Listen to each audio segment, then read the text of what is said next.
Good afternoon, I'm Chris and kicking back here on this beautiful afternoon in the shade here, having a chat with this lovely Sarah in regard to issues about mental health and that treatment of people with mental issues that have been done wrong by over the years. I mean, there's a lot of us out there and we have a voice that should be heard, and it's about time that that voice is heard.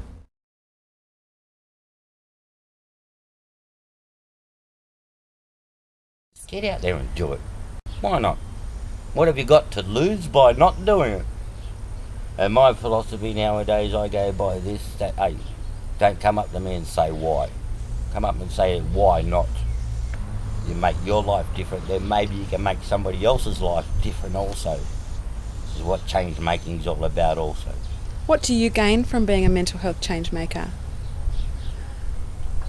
Peace of mind myself personally. And hoping that no one else will be caught in the situation I was in and have been in, where you're not treated as such and treated as the person that you should be treated.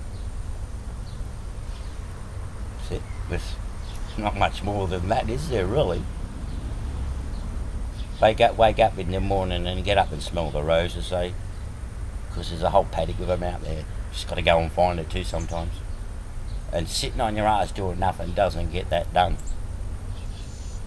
I have an incredible amount of knowledge and smarts. It's up to me what I do with it. It is my decision at the day whether I want to use it, abuse it or not. And I choose to use my disability as an ability even more so now than ever.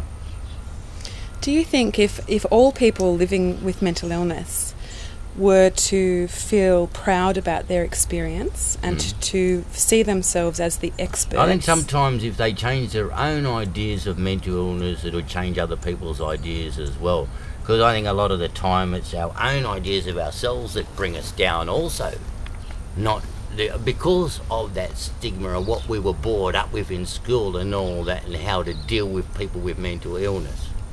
And it was always shunned, especially when I was at school. We all got to deal with it differently, and sometimes some days can be harder than others. If you had not ever had the experience of mental illness, do you think you'd have the same level of insight and the philosophical viewpoint? No, there's no way I could. Without having that own personal experience myself, I don't believe I ever could have understood it as much as I do now. Oh, this is an amazing journey I'm doing. I did it last year. And I'm going to do it every year until such time as the legs won't pedal the bike anymore. But I do.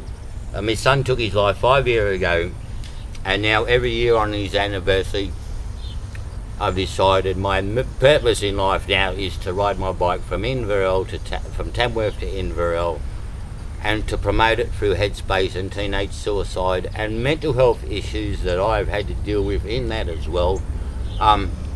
So I decided last year about September around my birthday that I was going to do that trip to Inverell over 5 days. It's only 200 k's, 40 k's a day. That's like a holiday to me in a way.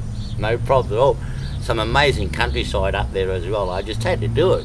Finish my trip up to Inverell, no worries at all. When's your next ride?